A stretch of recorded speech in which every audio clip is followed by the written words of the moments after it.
Donc justement, je vais vous parler d'une des applications du hypertélescope, qui va être les galaxies au début de l'univers, du moins si on peut. Je ne sais pas si vous m'entendez ou si ça va. Donc si on a des grands télescopes, aujourd'hui, ce que l'on fait, c'est surtout avec le Space Telescope de Hubble, qui est représenté ici, qui est un 2 mètres dans l'espace, donc qui s'affranchit de la turbulence dans l'atmosphère, comme l'a décrit Antoine. Et puis aussi, dans le futur, on a ce télescope radio millimétrique ALMA, qui est au Chili, qui est un télescope mondial, États-Unis, Asie et Europe, et enfin beaucoup de pays y sont, et qui a commencé à fonctionner avec la moitié de ses antennes. Il y aura 60 antennes de 12 mètres, et qui sera terminé en 2013. Donc c'est vraiment très proche, donc je dirais ce qu'on peut faire avec. Alors pourquoi on est intéressé par l'étude des premières galaxies du début de l'univers? Je vous ai rappelé un petit peu l'histoire de l'univers ici dans ce petit schéma qui représente verticalement le temps. Ici c'est le Big Bang, le début de notre expansion de l'univers, notre bulle d'univers dans laquelle nous sommes. Ici on a donc une échelle en temps logarithmique qui met un peu plus d'importance pour le début.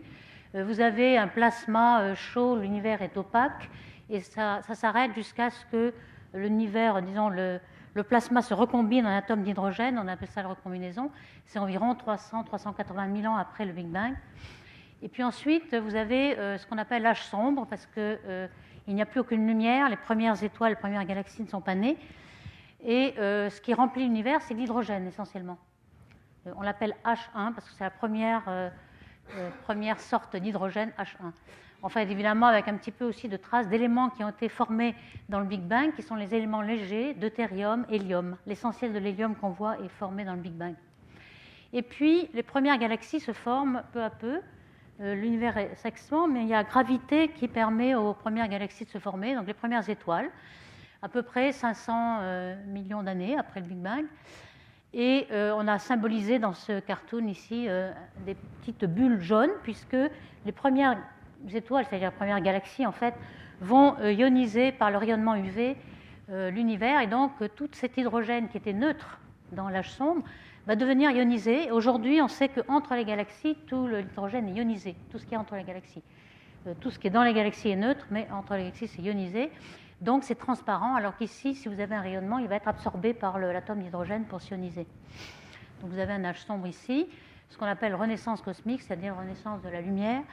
Et puis la fin de l'âge sombre, on le fait à peu près à 1 milliard d'années. Donc vous voyez que tout ça a été un petit peu amplifié par l'échelle logarithmique, puisque l'âge de l'univers, c'est environ 13,7 ou 14 milliards d'années. Donc le premier milliard d'années est très intéressant, c'est ce dont on va parler aujourd'hui. Comment se forment les premières galaxies? Alors pourquoi c'est intéressant? C'est qu'on ne sait pas du tout comment s'est réorganisé l'univers, on voudrait le savoir. Est-ce que ce sont les trous noirs, les quasars, justement, dont on a parlé? J'appellerais quasi-stellar object, donc QSO. Et puis on sait que les premières étoiles n'ont pas beaucoup de métaux. Le métaux, ce qu'on appelle en astrophysique les métaux, c'est le carbone, l'azote, l'hydrogène, CNO, tous ces éléments qui sont formés dans les étoiles par la nucléosynthèse au centre et qui n'arrivent qu'ici. Donc les premières étoiles, elles n'ont pas de ces métaux, donc elles n'ont pas assez de refroidissants, et donc on pense qu'elles vont être très très grosses, c'est-à-dire qu'il faut qu'elles soient beaucoup plus grosses pour s'effondrer sur elles-mêmes. On pense qu'il y a des énormes 1000, 2000, même d'1 million de masses solaires, on n'en sait rien parce que toutes ces étoiles, ces premières étoiles sont mortes aujourd'hui. Leur âge est d'autant plus court que leur masse est grande, donc aujourd'hui on ne sait pas, donc il n'y a que des spéculations et des modèles. Alors comment fait-on pour reconnaître ces galaxies, ces premières galaxies? Alors justement, on a des quasars qui sont très brillants. Les quasars, donc, ce sont les trous noirs qui sont au centre des galaxies et qui émettent énormément de rayons X, de rayons UV. Et puis, si on regarde à travers justement la ligne de visée, il y a soit de l'hydrogène atomique, si on est dans l'âge sombre, ou non. Donc on s'est aperçu que dans un spectre de quasars que vous avez ici c'est la longueur d'onde. J'appellerai, il y a un petit peu d'anglais qui traîne dans mes slides, je m'en excuse, je n'ai pas tout traduit. Mais ici, on parle surtout de décalage vers le rouge dû à l'expansion de l'univers, et on va appeler ça redshift, c'est beaucoup plus court que décalage vers le rouge. Donc ici, on a la longueur d'onde qui croît, et lorsqu'on a un quasar qui émet dans certaines longueurs d'onde, on a une coupure qui est l'absorption de l'atome d'hydrogène, la limite de Lyman. Et on voit que tous les atomes d'hydrogène qui sont entre le quasar et nous vont absorber toute la lumière du quasar qui normalement serait ici. Donc c'est cette absorption qui nous montre que tout l'hydrogène est complètement neutre, et donc le quasar est au-delà de la période sombre, c'est-à-dire la période où on n'est pas encore rayonisé. Sinon, si le quasar était ici, où l'univers est déjà rayonisé, à ce moment-là, on aurait juste une forêt Lyman alpha, mais l'essentiel serait au même niveau que le quasar. Donc justement, on utilise un petit peu cette technique de coupure, on appelle ça drop-out, c'est-à-dire que la luminosité tombe, pour détecter quelles sont les galaxies qui sont très lointaines. Parce qu'en fait, quand on fait des champs profonds de Hubble, du Hubble Space Telescope, il a fait des champs très profonds, comme on voit un exemple ici. Dans une minute, on a à peu près 3000 galaxies, une minute carrée, c'est énorme. Donc il faut reconnaître quelles sont les galaxies qui sont près, quelles sont les galaxies qui sont loin. On ne va pas faire un spectre des 3000 pour le savoir, on va juste regarder, alors évidemment là on sait que les galaxies les plus grosses que vous voyez c'est les proches évidemment, et puis tous les petits points là, il y en a des milliers, ce sont les galaxies très lointaines. Et comment on le sait? Mais on regarde les couleurs, justement là il y a un U-B, B-V, c'est les différences de photométrie de bandes. On fait une photométrie, c'est-à-dire avec une bande dans le U, dans le B, dans le V, dans le I, etc. Ce sont des filtres qui filtrent la lumière. Et donc, on regarde la galaxie dans le bleu, par exemple, dans le visible, dans l'infrarouge, etc. Et ceci nous permet d'être plus sensibles, parce que lorsque vous faites un spectre de la lumière, vous avez des raies très fines, et pour les galaxies très lointaines, ce n'est pas possible. On n'a pas assez de sensibilité pour voir les spectres. Par contre, si on prend des grandes largeurs de filtres, alors là, on est assez sensible. Donc, on fait en quelque sorte une spectroscopie photométrique, et on regarde si on voit la lumière de U, de B, de V, ou si, normalement, tout le bleu doit être éteint par tout l'hydrogène qui est entre la galaxie et nous. Donc, si la galaxie est à un redshift de 4, par exemple, on va avoir une coupure ici, etc. Donc, c'est par ces coupures de Lyman, dues à tout l'hydrogène qu'il y a entre le quasar ou la galaxie lointaine et nous, qu'on va pouvoir détecter où sont ces galaxies lointaines. Alors, voici un exemple, justement, pratique. Vous voyez une galaxie à z égale 3, donc un redshift assez grand. Z, en fait, c'est le delta lambda sur lambda. Lambda étant la longueur d'onde. C'est le décalage vers le rouge delta lambda par rapport à lambda. Donc c'est déjà 3, c'est un assez grand redshift. Le milieu de l'âge de l'univers, c'est 0,7. Donc là, on est vraiment très loin, près du Big Bang déjà. Ici, on a donc la galaxie qui émet. Vous voyez un peu la coupure qui est due à l'absorption de l'hydrogène sur la ligne de visée qui absorbe pour sioniser. Donc c'est la coupure Lyman. Alors vous voyez qu'ici, le U, on ne va pas le voir, et en effet, le U, on ne le voit pas. Lorsqu'on fait un filtre U, on ne le voit pas. Le B, on le voit, le V et le I, et on voit l'objet. Donc on regarde où la coupure se passe en regardant tous ces filtres photométriques. Et ça permet d'avoir le Z sans faire la spectroscopie vraiment de l'objet. Et puis la rayonisation, donc comment on se représente cette rayonisation, qui est un objet d'étude actuellement très important. Ici, un petit schéma. Alors là, c'est 100, 300, 600 millions d'années après la recombinaison. Ce n'est pas seulement après le Big Bang, mais c'est après le 300 000 ans après le Big Bang, qui est la dernière surface de diffusion des photons. On voit que commencent à apparaître les premières galaxies, ici en bleu. Le jaune, c'est l'hydrogène neutre de l'univers, qu'on va appeler H1. Et puis, vous voyez que peu à peu, les étoiles dans les galaxies vont faire une bulle de ionisation. Tout le rayonnement UV va ioniser. Et s'il y en a beaucoup, ça va pouvoir percoler, c'est-à-dire faire une grosse bulle qui vont se rejoindre. Et on va rayoniser tout l'univers. Si la galaxie est trop isolée, c'est possible que après un burst de formation d'étoiles, ça se recombine et on ne ionise rien du tout. Donc il faut qu'il y ait vraiment un effet de boule de neige, un effet coopératif pour que toutes les bulles... Ici, on a une simulation de ce processus où on a en jaune ici les degrés d'hydrogène neutre. Et puis, vous voyez que les galaxies commencent à naître et puis peu à peu, on va rayoniser et tout l'univers, ça va se percoler partout. Alors, on pense que on est complètement rayonisé à z égale 6, justement, à la fois dans les modèles et puis aussi lorsqu'on regarde les quasars, au-delà de z égale 6, on a cette absorption profonde. Alors, dans quel instrument on va pouvoir étudier vraiment en détail cette rayonisation qui, pour l'instant, on la suppute. On a quelques observations, mais pas beaucoup. On a surtout des simulations sur ordinateur. Et bien, justement, on a un de ces hypertélescopes, mais en radioastronomie. On va recréer une surface qu'on appelle Square Kilometer Array, c'est-à-dire un kilomètre carré, c'est-à-dire 1 million de mètres carrés de surface. Donc ça, c'est vraiment le plus gros télescope du monde. Il y aura, entre la distance des plus lointains, 3000 km.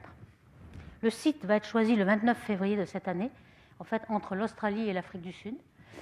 Donc c'est vraiment très proche et il va commencer à être construit bientôt. On a des prototypes pour l'instant. On a par exemple l'OFAR qui est un prototype de ces antennes à Nancy, en Sologne, et puis en Hollande.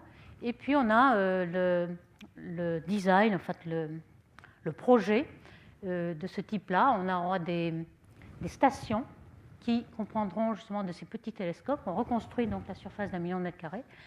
Et puis, elles vont être situées comme ça. Ici, si on a 3000 km, vous voyez, on sera construit en spirale. C'est le dessin de spirale qui est le plus efficace pour pouvoir reconstruire les surfaces.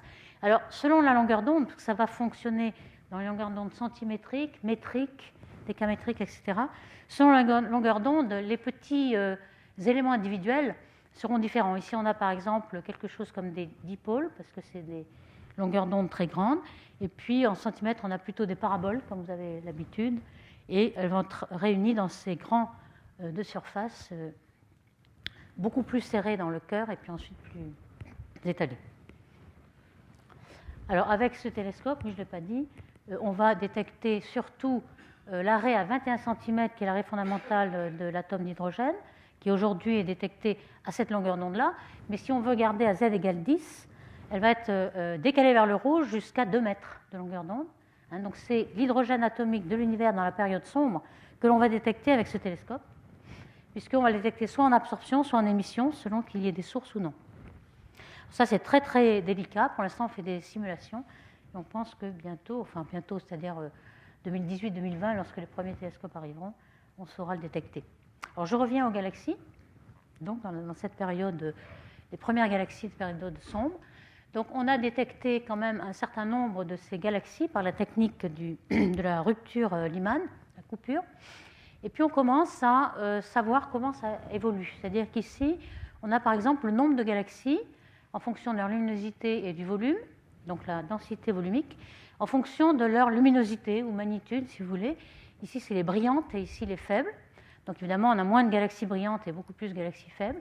Et puis on regarde comment ça évolue en fonction de décalage vers le rouge, du redshift, c'est-à-dire lorsqu'on se rapproche du Big Bang. Alors on voit qu'il y a un grand déficit lorsqu'on approche du Big Bang de grosses galaxies. Par contre, les petites galaxies sont presque aussi nombreuses. Donc ceci conforte un peu l'idée que les galaxies se forment de façon hiérarchique. On a des petites galaxies au début de l'univers qui fusionnent pour en former des grosses. Ici, un petit détail de la pente qui est à peu près la même. Et puis ici, on a rajouté les derniers développements où on a assez de statistiques pour les compter par unité de volume jusqu'à z égale 8. Et on voit qu'on évolue beaucoup pour les grosses galaxies, donc il y a très peu de grosses galaxies. Il y en a quand même, on en détecte beaucoup, ce qui quand même est une surprise parce qu'on pensait qu'au début, il n'y aurait que des petites galaxies. Il se forme déjà très très vite au début de l'univers de grosses galaxies, dans certaines régions de surdensité, où justement l'évolution est plus rapide.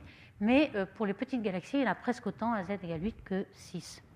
Donc vous voyez, c'est un petit peu cette évolution que l'on a symbolisée là en fonction du temps. On a des petites galaxies qui fusionnent et forment une grosse galaxie aujourd'hui à t égale 0. Donc on a une succession de fusions de galaxies qui forment cette évolution. Alors à 7 égale 8, 7 et 8, c'est vraiment plus récent, ce qu'on a obtenu. Alors, toujours la sélection par les couleurs. Lorsqu'on a un champ profond avec des millions de galaxies, on plotte ici des couleurs J-H et Z-J, et puis on a toutes les galaxies qui sont plus proches, qui ont différentes couleurs à cause de cette rupture de Lyman, et on prend cette région-là, on pense que toutes les galaxies à grand redshift sont dans cette région. Ça permet de faire une présélection.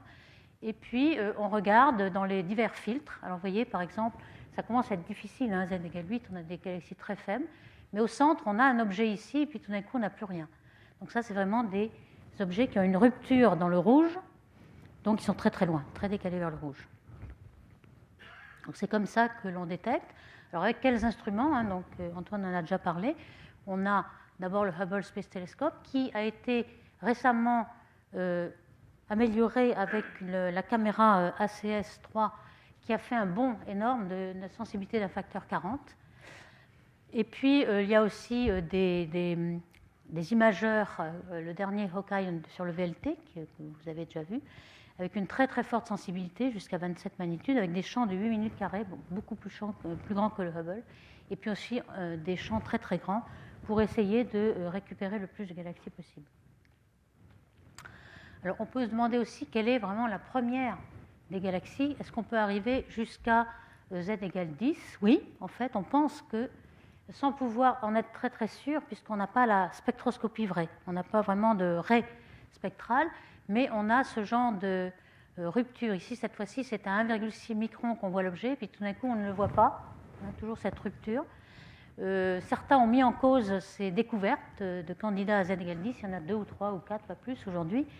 Et on a essayé de réobserver donc à plusieurs époques cet objet. Et vous voyez qu'il y a quand même, c'est un petit peu dans le bruit, donc quand même dans les diverses époques on le trouve. Donc certains sont confiants qu'il y a vraiment un objet, mais on est vraiment à la limite des télescopes et on pense que dans le futur sera lancé en 2018 un futur télescope spatial dont la maquette est ici, le James Webb Space Telescope, qui aura un diamètre de 6,5 mètres, alors que le Hubble a pour l'instant 2 mètres, donc vous voyez un peu la surface, et qui fonctionnera aussi dans l'infrarouge pour regarder toutes les galaxies qui sont très décalées vers le rouge. Et donc ça permettra de détecter tous ces objets très très facilement, alors qu'aujourd'hui on est vraiment à la limite de ce qu'on peut faire avec le Hubble Space Telescope. Donc tous ces candidats à z égale 10, on va pouvoir les détecter très facilement, alors qu'aujourd'hui c'est vraiment un pionnier. Alors par contre, il y a des objets qu'on peut détecter à très très grand redshift, et c'est peut-être là qu'on a fait des progrès très récemment dans ces sursauts gamma, qu'on appelle gamma ray burst ou GRB, qui sont, qu'est-ce que c'est que ces sursauts gamma ? Ce sont en quelque sorte comme des grosses supernovae, on peut l'appeler des hypernovae. Donc soit c'est une étoile en fin de vie très massive qui éclate en supernovae, mais vraiment une super étoile, c'est un ordre de grandeur au-dessus des supernovae, ce qui fait qu'il y a énormément d'énergie qui tout d'un coup est envoyée, et surtout dans les rayons gamma, ça dure très peu de temps, quelques secondes. Parfois, quand c'est à grand redshift, vous avez une dilatation du temps due à la dilatation de l'univers. Comme vous êtes à z égale 10, vous avez rallongé d'un facteur 10 la durée du sursaut gamma, ce qui nous permet de le détecter plus longtemps, heureusement. Mais tout de même, ça dure quelques secondes. Donc il y a des alertes pour ensuite faire le suivi optique ou X, etc., des afterglows, c'est-à-dire des retours de brillance. Et vous voyez qu'on peut essayer de faire justement sur la galaxie derrière ou sur l'afterglow, la brillance qui suit, un peu ces ruptures, c'est-à-dire l'absorption de tout l'hydrogène qui est entre l'objet et nous, et voir si on peut détecter à quelle distance il est par ce problème de redshift. Et donc ce n'est pas vraiment une spectroscopie avec précision, mais c'est une spectroscopie photométrique qui a permis de montrer qu'aujourd'hui, les plus lointains objets sont peut-être des gamma ray bursts. Alors c'est intéressant de voir que le dernier est aujourd'hui à z égale 9,4. Il y en avait un juste un peu avant, 8,2. Alors c'est un petit cartoon ici qui vous montre, à partir du Big Bang, vous avez une inflation, ici le rayon de l'univers croît. Vous avez la période sombre. Ici j'ai représenté le plasma, la partie opaque de l'univers, lorsqu'on n'a pas d'hydrogène encore. Ici, on a l'hydrogène, donc c'est 400 000 ans après le Big Bang. Et ici, ces gamma ray bursts, ces sursauts gamma, sont ici, dans la période sombre, avant même les premières galaxies. Alors pourquoi on les détecte ? Simplement, ce sont certainement des galaxies, mais les galaxies sont encore trop faibles pour qu'on les voit, et on ne les voit qu'avec les traceurs gamma. Alors c'est intéressant de voir historiquement, justement, quels ont été les objets les plus lointains qu'on a pu voir. C'est-à-dire ici, vous avez le redshift en fonction de l'année de leur détection. Donc les quasars ont très souvent, pendant très longtemps, été les objets les plus lointains qu'on pouvait voir. Parce qu'un quasar, lorsqu'il se met à avaler de la matière, le trou noir central devient 1000 fois plus brillant que la galaxie qui est sous-jacent. Donc on détectait le noyau actif, on ne détectait pas la galaxie. Ça a été comme ça dans les années 60, 70, etc. Vous voyez que le redshift du plus grand quasar, c'était 4, alors que la plus grande galaxie, c'était 1. Donc on ne détectait pas les galaxies sous le quasar, en quelque sorte. Et puis, peu à peu, avec les télescopes, par exemple ici le Hubble Space Telescope, on a pu détecter les galaxies, même plus lointaines que les quasars. Et maintenant, c'est les sursauts gamma qui reprennent le relais, et on a les sursauts gamma qui sont les objets les plus lointains que l'on peut voir, parce qu'ils sont les plus brillants. Donc voici à quoi correspond cette image-là. Ici, c'est une image en X. Ce que vous voyez en orange, c'est en X. En bleu et vert, c'est les optiques. Donc là, c'est des objets d'avant-plan optique, mais sur le gamma reverse, on ne voit rien en optique, c'est trop faible. On voit surtout les X et les gamma, pour l'instant.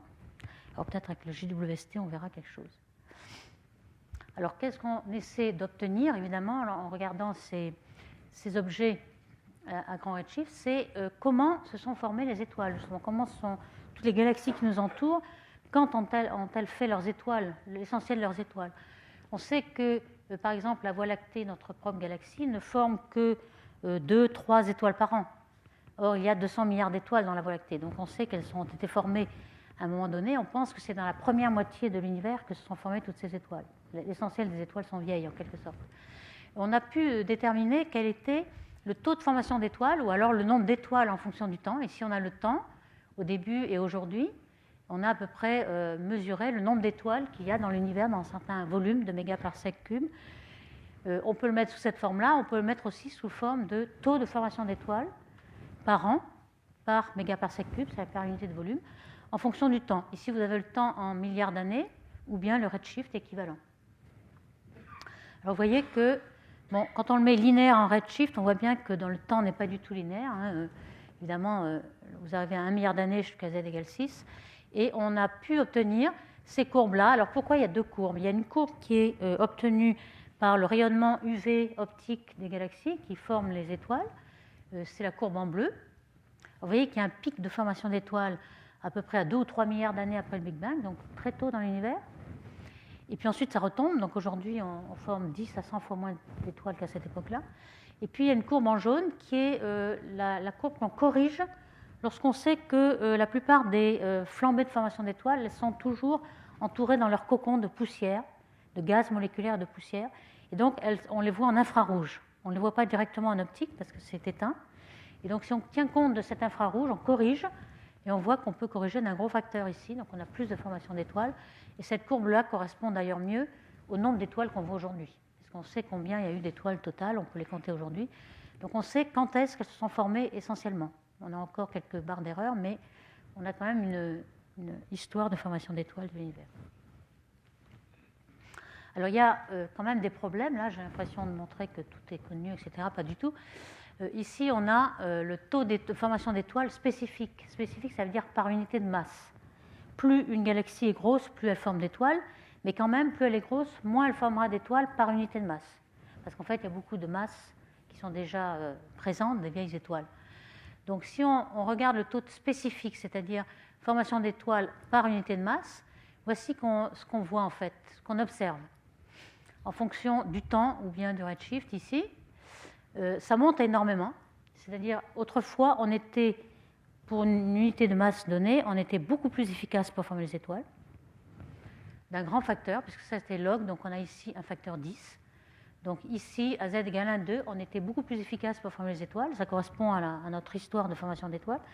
Et puis après, on devient assez constant, assez plat dans l'efficacité.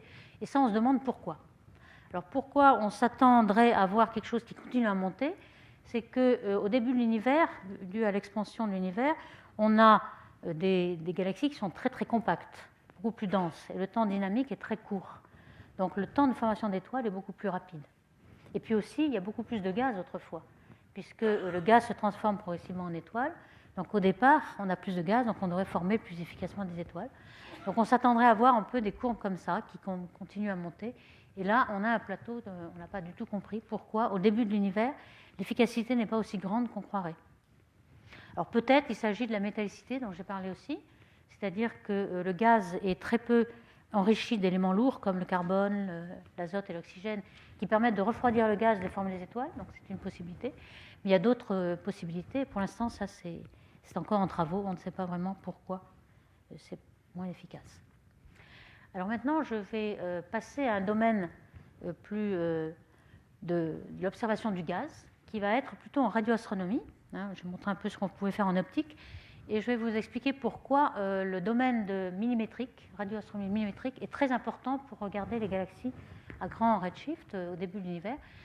Voici par exemple le flux en fonction de la fréquence pour une galaxie donnée. J'ai pris une galaxie ici, AZ égale 0,1, c'est-à-dire très locale, une galaxie qui nous est proche, par exemple Arc 220, qui est un typique, une formation d'étoiles en flambée.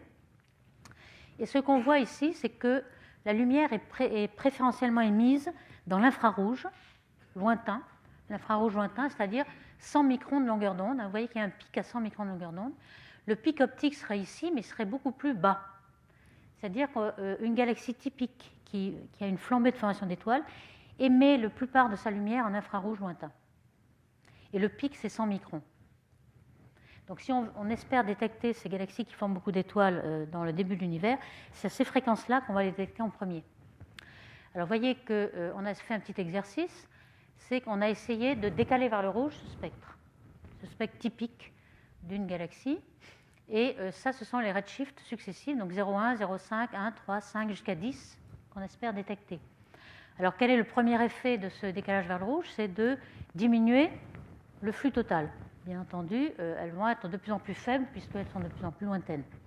Mais il y a aussi un décalage vers le rouge certain. Vous voyez que ici, on va décaler de 100 microns à 1 mm si on est à z égale 10. Donc tout ce flux-là, cette forme-là, elle va être décalée vers le rouge. Et vous voyez apparaître de façon géométrique ce point remarquable, c'est qu'à 1 mm de longueur d'onde, toutes les courbes se croisent. Et même, je dirais que celle à z égale 10, elle dépasse celle à z égale 0,5. C'est-à-dire que si vous regardez à 1 mm de longueur d'onde, vous voyez beaucoup plus facilement des galaxies lointaines à z égale 10 que des galaxies proches. C'est ce qu'on appelle un renversement, une correction K, correction cosmologique, comme disent les Allemands, ils appellent ça cosmologie avec un K. Donc ce terme K, correction, vient de l'allemand en fait. Donc on fait une correction cosmologique pour savoir comment vont être décalés vers le rouge les objets. Et cette correction est négative. D'habitude, les objets les plus lointains sont plus faibles et on voit plus facilement les objets proches, ça paraît logique. Et là, on a un paradoxe, on voit plus facilement les objets lointains. Donc ça, c'est très intéressant. Ça montre l'utilité d'observer justement avec ce télescope ALMA dont je vous ai décrit un petit peu au début, dont la sensibilité va être celle-ci, là, ce petit carré noir, vous dire qu'on pourra observer des galaxies jusque-là. Donc z égale 10 jusqu'à même au-delà sera très facile à détecter avec ALMA grâce au fait que le pic d'émission va être décalé dans 1 mm de longueur d'onde, de 100 microns à 1 mm. Ça, c'est pour l'émission continuum. Alors, cette émission continuum, c'est l'émission de la poussière chauffée par les étoiles qui sont derrière. Les étoiles sont cachées par leur nuage de poussière. Vous avez des étoiles très brillantes, mais elles chauffent la poussière à une température de 30 Kelvin, 40 Kelvin. Et cette température, elle correspond au re-rayonnement de la poussière qui est à cette température-là. Alors justement, on a pu essayer de détecter dès aujourd'hui avec les instruments actuels, qui ne sont pas aussi puissants qu'ALMA, mais quand même, par exemple le télescope de l'IRAM, qui est un institut franco-allemand espagnol, qui a une antenne dans la Sierra Nevada près de Grenade et aussi au plateau de Bure près de Grenoble.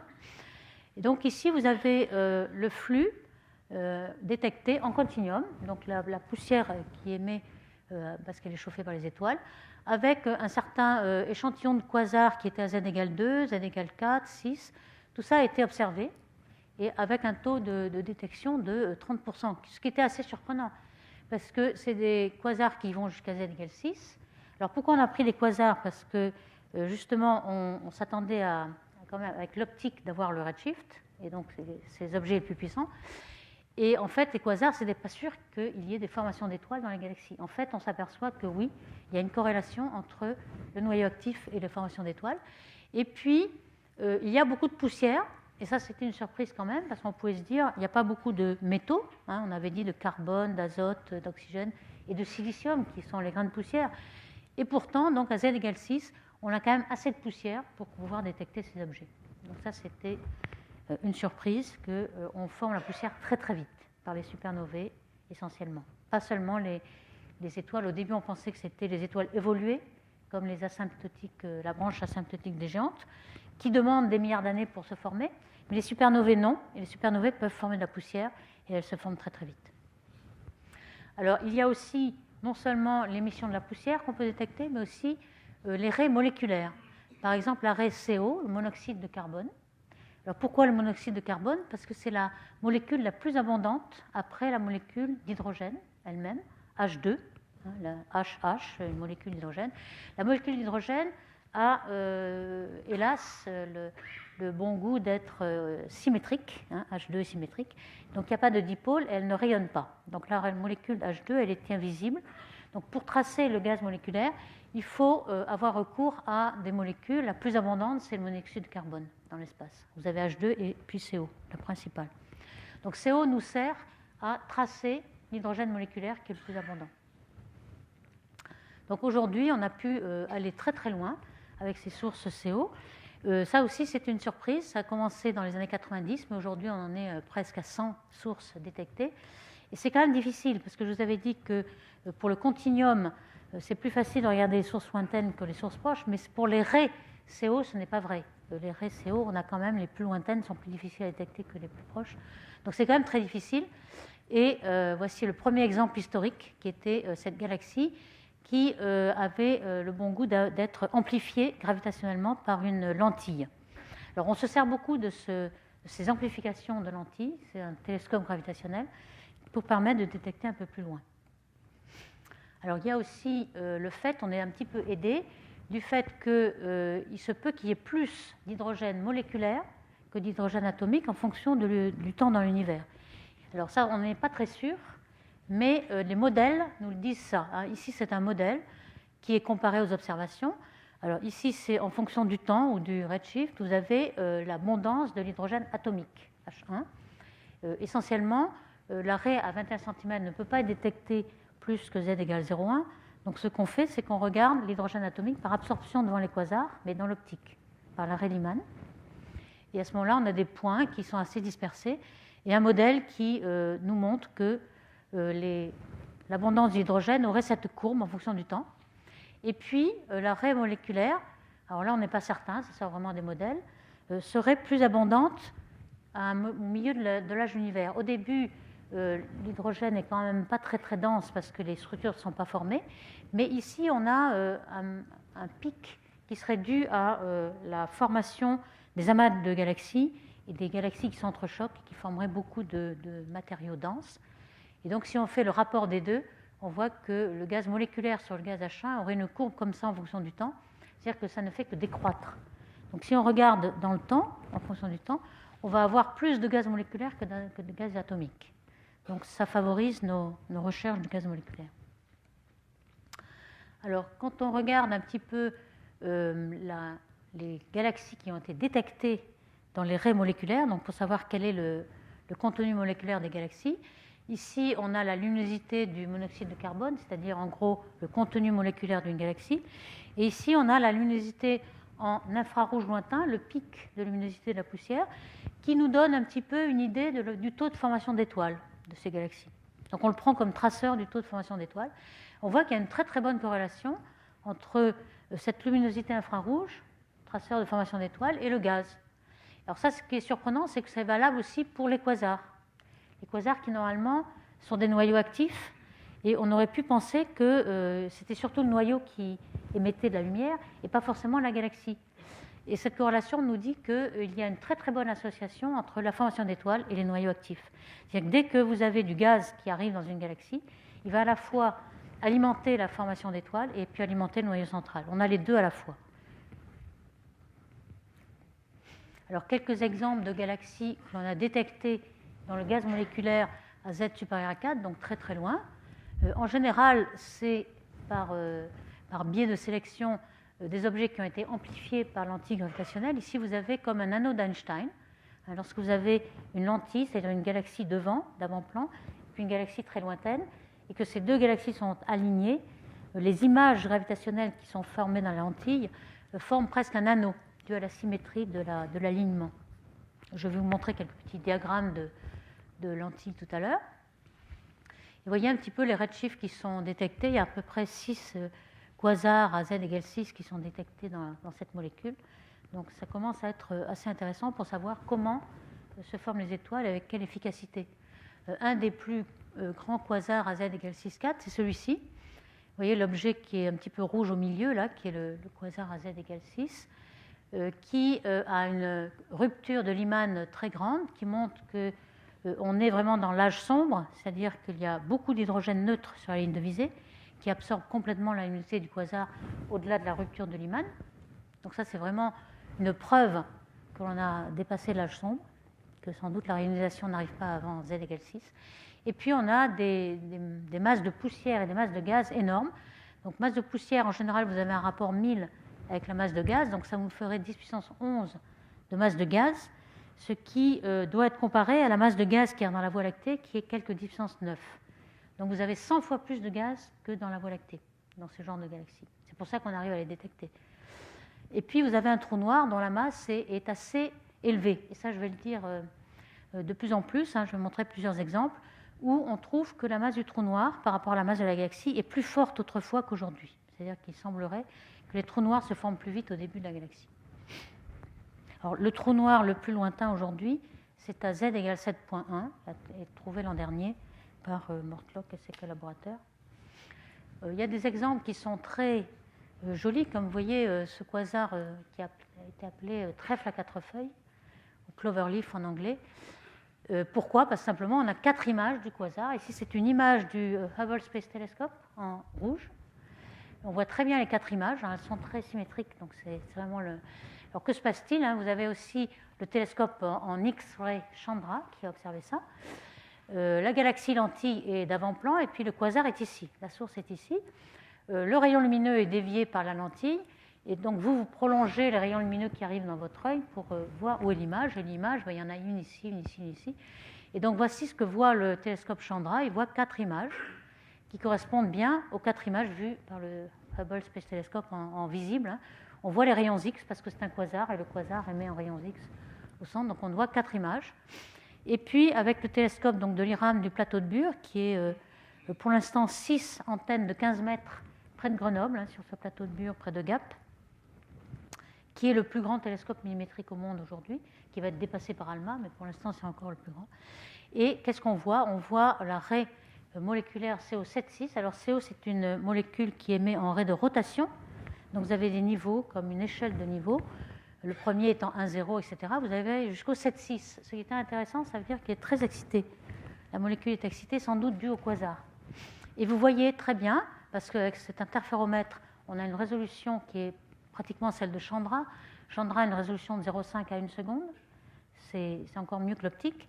Ici, on a 1 seconde. Vous voyez qu'on a une résolution qui est inférieure à la seconde, donc encore mieux que l'optique aussi, au sol.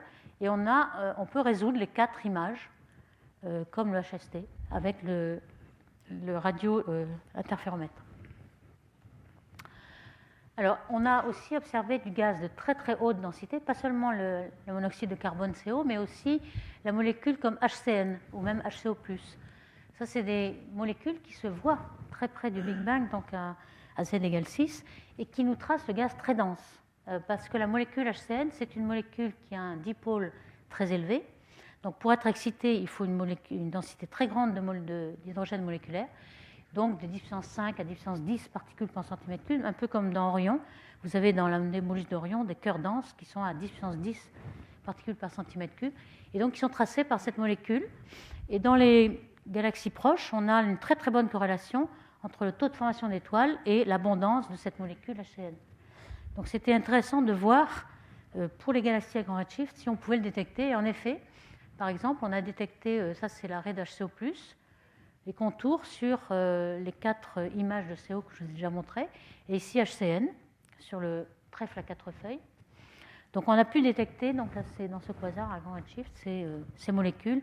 Donc ça nous donne une idée sur la formation d'étoiles dans ces objets. Dans celui-ci, il n'est pas très très très excité, c'est quand même à 7,6, mais quand même, on a d'autres objets comme celui-ci qui est un quasar encore plus fort. Et à ce moment-là, l'excitation est encore plus haute. On peut aller jusqu'à Z égale, le CO 12, 13, 14, 15, donc ces niveaux de rotation. Donc on pense que ceci, c'est un traceur du quasar. L'excitation est dominée par le quasar au centre. Alors d'autres applications de ces lentilles. Ici, on a aussi un autre objet avec une lentille gravitationnelle, avec une grande amplification. Et le principe de la lentille gravitationnelle, c'est on a l'impression, si l'objet est ponctuel, que la luminosité est agrandie par la lentille. Mais il n'y a pas que ça. Il y a aussi que l'objet est étendu. En fait, quand on regarde la brillance de surface, amplifiée ou pas amplifiée, c'est la même. Mais c'est simplement que l'objet est agrandi. Donc évidemment, si vous le regardez au total, vous avez l'impression que la luminosité est plus grande, mais en fait, la brillance de surface est la même. Et donc, ça, on s'en sert ici. On a agrandi l'objet par la lentille gravitationnelle et on peut résoudre les nuages moléculaires un par un. On a par exemple mesuré des températures du gaz qui étaient de 29 Kelvin, 33 Kelvin, 61 Kelvin. C'est-à-dire que c'est pratiquement la température qu'on a aujourd'hui dans les nuages moléculaires comme Orion, sur des échelles de 100 parsecs, c'est-à-dire qu'on descend à résoudre les nébuleuses dans chaque galaxie, à très grand redshift. C'est vraiment une performance, mais qui est due au fait que d'abord on a un interféromètre avec une bonne résolution, et aussi on a le télescope gravitationnel qui nous agrandit les objets. Alors voici un autre exemple, un autre anneau d'Einstein. Alors ça, les anneaux d'Einstein, c'est très intéressant parce qu'il y a un très fort point d'agrandissement. Alors on reconstruit un petit peu la forme. Évidemment, l'objet dans le plan du ciel, la lentille est très déformée. Ici, c'est ce qu'on observe avec l'interféromètre. Vous voyez l'anneau d'Einstein. Mais en fait, si on reconstruit, on fait un modèle de la lentille, on peut reconstruire l'objet. On a l'impression que c'est une galaxie qui est vue par la tranche. On a représenté ici les vitesses, c'est-à-dire ici, c'est vers le rouge, décalé vers le rouge, et ici, vers le bleu par effet Doppler, donc une galaxie en rotation, par la tranche. Donc on arrive à reconstruire, si on connaît un petit peu la lentille, à partir de l'anneau d'Einstein, on reconstruit. Alors ce qu'on a mesuré dans celui-là, c'est que le trou noir, alors comment on détermine la masse du trou noir? Elle n'est pas très très bien déterminée, mais on la détermine en faisant l'hypothèse que le trou noir rayonne à sa limite d'Eddington. Vous savez qu'un trou noir ne peut pas rayonner plus qu'une certaine limite. Cette certaine limite est due au fait que le rayonnement qu'il produit va pousser, par pression de radiation, si le rayonnement est trop fort, il va pousser tout le gaz qui tombe sur le trou noir et donc va limiter sa luminosité. Il ne va pas pouvoir accréter d'autres gaz, donc être plus lumineux. Donc il y a une limite comme ça de pression de radiation qui est donnée par Eddington. Et donc on a le rayonnement du trou noir. On dit, bon, s'il rayonne à sa limite d'Eddington, il doit avoir cette masse-là, parce que cette limite est fonction de la masse, et donc c'est celle-ci. Alors, peut-être qu'il n'a pas atteint cette limite, mais c'est la masse minimum. S'il n'a pas atteint cette limite, c'est qu'il doit être encore plus massif. Donc on a une limite de cette masse, et cette masse est déjà très grande. On a, par l'arrêt de CO, qui nous donne par effet Doppler la masse dynamique qu'il y a dans la galaxie, on sait que la masse du bulbe est 30 fois la masse du trou noir, ce qui est vraiment très petit. Aujourd'hui, on a une corrélation entre masse des bulbes et masse des trous noirs qui nous donnerait un facteur 700, et non pas 30. Donc ça veut dire que le trou noir est beaucoup trop massif par rapport à la relation que l'on connaît. Je vais le détailler un petit peu plus bientôt. Et on a aussi pu déterminer que la densité de surface du gaz, que je vous ai montré qu'on avait assez de résolution pour la déterminer, on n'a pas seulement un objet ponctuel, eh bien cette densité de surface du gaz, elle est limitée aussi par la pression de radiation. Ici, on a un diagramme qui nous donne la luminosité infrarouge, c'est-à-dire la formation d'étoiles, si vous voulez. Il y a 3 ordres de grandeur ici, c'est en log. Et ici, on a la densité de surface du gaz, mesurée par l'arrêt de CO, la molécule CO. Et on voit que c'est à peu près constant, ça ne croît plus. Alors que se passe-t-il? L'interprétation serait de dire qu'il se forme énormément d'étoiles, parce qu'il y a beaucoup de gaz qui a été concentré dans la galaxie. Il se forme beaucoup d'étoiles, et ce rayonnement va repousser, par la pression de radiation sur la poussière qui est dans le gaz, il va repousser le gaz et la poussière jusqu'à avoir une limite, une saturation en quelque sorte. On ne va pas pouvoir dépasser ça, parce que si on l'a dépassé, il y aurait encore plus de formation d'étoiles, et alors là, ça ferait une pression de radiation énorme qui repousserait le gaz. Donc on a atteint le plateau, on ne va pas pouvoir former plus d'étoiles que ça, en quelque sorte. On a atteint le maximum de formation d'étoiles. Il y a d'autres objets qui sont très jolis, mais qui forment beaucoup moins d'étoiles. On peut les détecter puisqu'on a une amplification gravitationnelle d'un facteur 28, donc c'est énorme. Donc ça nous permet d'aller un peu plus bas dans la luminosité de l'objet. On appelle cet objet œil cosmique, parce que ça ressemble vraiment à un œil, mais c'est aussi un petit peu un anneau d'Einstein en quelque sorte. Ça, c'est une image de HST. Donc ce n'est pas une vue d'artiste, c'est vraiment une image. Et ici, on a dans les contours la molécule CO. Alors ça, c'est grâce à ce facteur-là, on peut mesurer un taux de formation d'étoiles plus petit. Ce n'est pas un monstre comme celui que je montrais tout à l'heure. Ici, c'est une formation d'étoiles. Ici, on a une masse d'étoiles de 6 puissance 9 et une masse de gaz qui est un peu comme celle de la Voie lactée, alors que tout à l'heure, on avait 100 fois la masse de gaz de la Voie lactée. Donc on arrive aussi à détecter des objets qui forment des étoiles à un taux plus lent et ont moins de gaz, grâce toujours au télescope gravitationnel. On en a quelques-uns comme ça. Hein. Voici encore un de ces arcs. Alors, les astronomes qui l'ont détecté l'ont appelé l'arc de 8 heures. Alors vous allez dire pourquoi l'arc de 8 heures? Ça ne correspond pas si ça c'est une montre. En fait, simplement, on leur a demandé, simplement, ils l'ont découvert à 8 heures. Ils ne savent plus trouver de nom d'objet. Donc voici un arc gravitationnel. Et là, on a porté tous les objets qu'on a pu détecter. Donc pas seulement les très brillants qui sont là, mais on commence à détecter des objets un peu moins massifs et qui forment moins d'étoiles par unité d'année. Alors ce qu'on a vu quand même, c'est l'efficacité de formation d'étoiles qui est beaucoup plus grande en fonction du temps. Ici, on a le décalage vers le rouge. Et ici, le rapport entre la luminosité infrarouge, c'est-à-dire la formation d'étoiles, sur la luminosité CO, c'est-à-dire la masse de gaz. C'est-à-dire que c'est la formation d'étoiles par unité de masse de gaz. Ici, on a des flambées de formation d'étoiles, des galaxies très très lumineuses, mais locales. Et on voit que l'efficacité est moindre que celle qu'on détecte à 1 et puis au-delà. Et même, parfois, on ne détecte pas le gaz, mais on détecte la formation d'étoiles. Donc, on a des taux de formation d'étoiles qui sont très très efficaces. Et on ne sait pas trop pourquoi. Parce qu'on sait très bien que quand même, quand on a une interaction entre galaxies, deux galaxies qui fusionnent, alors on comprime le gaz, on forme beaucoup d'étoiles. Et ça, c'est le principe de toutes les galaxies ultralumineuses qui sont aujourd'hui. Alors ici, on pourrait dire aussi que c'est des interactions de galaxies, mais pourquoi ça forme 10 fois ou 20 fois plus d'étoiles qu'aujourd'hui? Alors peut-être qu'il n'y a pas de bulbe autour des galaxies pour la stabiliser dans l'interaction. Peut-être qu'il y a beaucoup plus de gaz. Il y a sans doute un mélange des deux, mais il y a beaucoup plus d'efficacité autrefois pour former les étoiles pour la même masse de gaz donnée. Alors on a essayé justement de repérer des redshifts intermédiaires si on avait une certaine évolution. On a sélectionné les galaxies les plus lumineuses et on a l'impression qu'en effet, la quantité de gaz, en tout cas l'enveloppe, puisqu'on a des galaxies très lumineuses, mais on a aussi des moins lumineuses, mais les plus lumineuses ont l'air de suivre une loi dont la continue en gaz augmente avec le redshift. Et donc c'est peut-être ça l'explication de l'efficacité.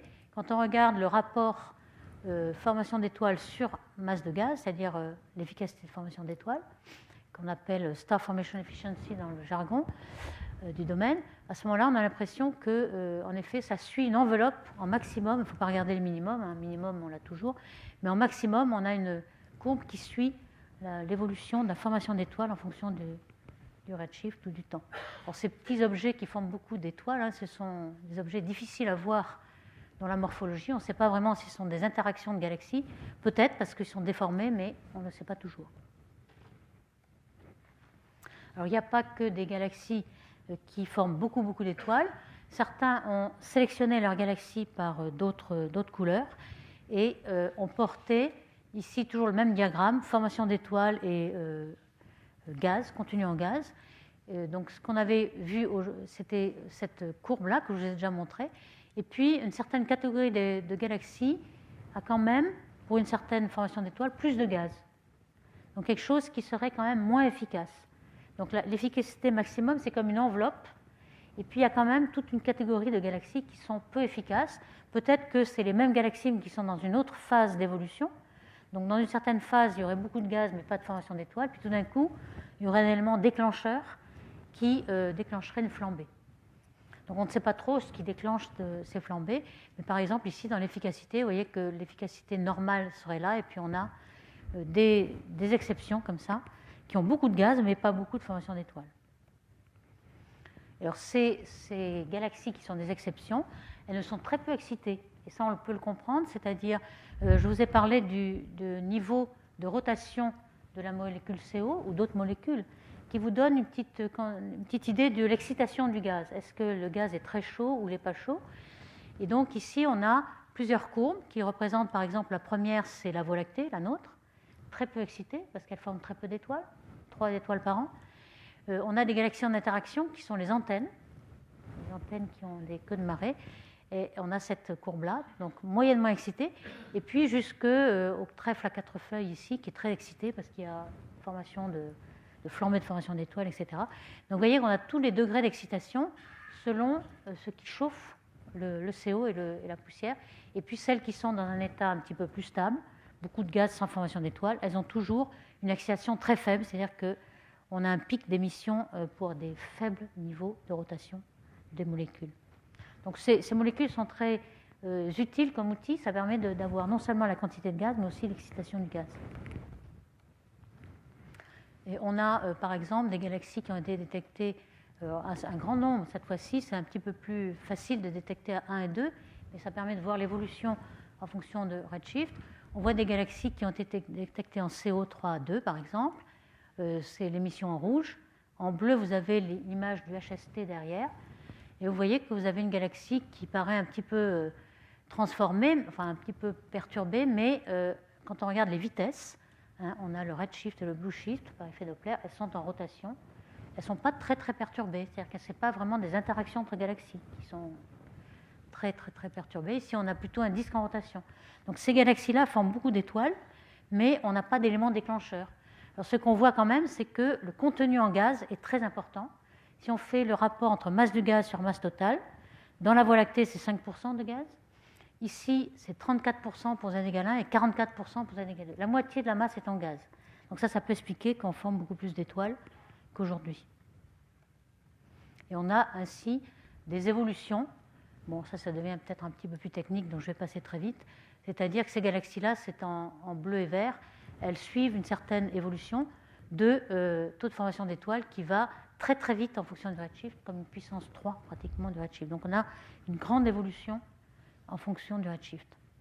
Alors maintenant, il y a quelque chose de nouveau qui est arrivé depuis 1 an ou 2, là, depuis la première, c'était 2009, c'est que dans le domaine millimétrique, on a des récepteurs à bande très très large qui permettent de détecter le redshift directement en millimétrique, alors qu'autrefois on était dépendant de l'optique pour connaître la distance et le redshift d'une source donnée.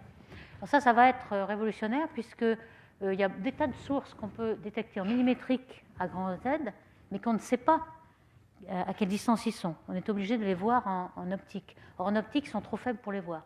Donc là, on peut faire une science simplement avec du millimétrique en déterminant directement le redshift avec les raies de CO, par exemple, la spectroscopie CO. Vous avez ici, par exemple, une bande du récepteur qui s'appelle EMIR sur le 30 mètres, l'IRAM qu'il y a en Espagne.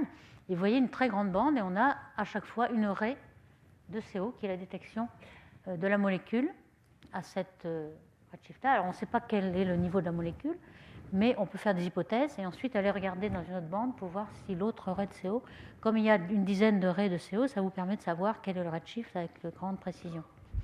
Donc on va pouvoir avoir des machines à redshift, si vous voulez, très précises. Et c'est ce qui a été un petit peu fait avec un assemblage qui est le satellite Herschel, qui a été lancé en 2009 et qui donne beaucoup de résultats. Ce satellite Herschel, qui a été lancé par l'Europe, l'ESA, est un satellite qui détecte les ondes infrarouges lointains. Donc justement, 100 microns et au-delà, c'est-à-dire toutes les galaxies qui ont un pic à 100 microns aujourd'hui et même un pic décalé vers le rouge jusqu'à 500 microns. Donc ce télescope permet de détecter tous les objets lointains qui sont des flambées de formation d'étoiles et qui rayonnent par leur poussière chauffée dans ces longueurs d'onde-là. Alors ce qu'on s'est aperçu, c'est que par exemple à 500 microns, avec ce télescope, on a le nombre d'objets en fonction du flux qui normalement aurait une courbe comme ceci. On s'est aperçu qu'il y en avait un excès et cet excès est interprété comme les effets de lentilles. En fait, tout ce qui est au-delà de 100 millijansky, on ne devrait pas le voir. Et en fait, dès qu'on a une source supérieure, il s'agit d'une lentille. Et il y en a beaucoup, en fait. On ne s'aperçoit pas, mais il y en a beaucoup. On pense que dans un survey, par exemple, de 550 degrés carrés du ciel, qui est en train de faire Herschel, on va pouvoir en détecter plus d'une centaine. On l'extrapole à partir d'un petit survey qui a été fait depuis 2009 de 14 degrés, qui en a détecté 6. Donc, c'est en cours, puisque Herschel est en train d'observer actuellement.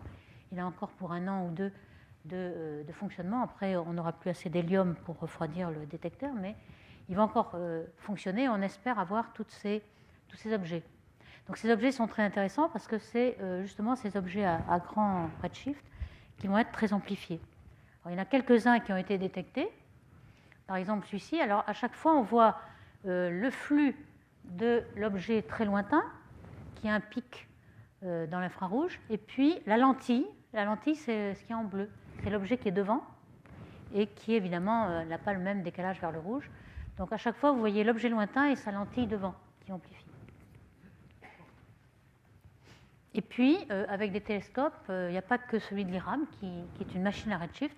Il y a aussi, par exemple, celui-ci, qui est un télescope de 100 mètres de diamètre, qui vient d'être construit par le NRAO aux États-Unis, hein, à Charlottesville, près de Charlottesville, en Virginie. Et donc, ce télescope de 100 mètres va jusqu'à 2 mm de longueur d'onde, centimétrique jusqu'à 2 mm. Et 2 mm, les raies de CO sont décalées vers le rouge, vers là. À ce moment-là, vous pouvez détecter, vous voyez, une détection de ces galaxies à grand redshift. Donc, vous pouvez détecter ce redshift uniquement en millimétrique. En optique, ces objets ne sont pas vus. Ils sont vus donc par Herschel et par les radiotélescopes. Alors, en voici un qui a été détecté par hasard. Alors, ça, c'est vraiment assez curieux. C'était aussi un anneau d'Einstein qui a été détecté par ce télescope qui est le télescope de 30 mètres de l'IRAM. Et l'amplification est d'un facteur 12. Et vous voyez un petit peu comment les raies de CO sont très fortes, justement dû à cette amplification. C'est vraiment très facile de voir ces raies de CO, alors que optiquement, vous n'avez pas de moyen de faire la spectroscopie. Donc vous voyez que le domaine millimétrique est très intéressant.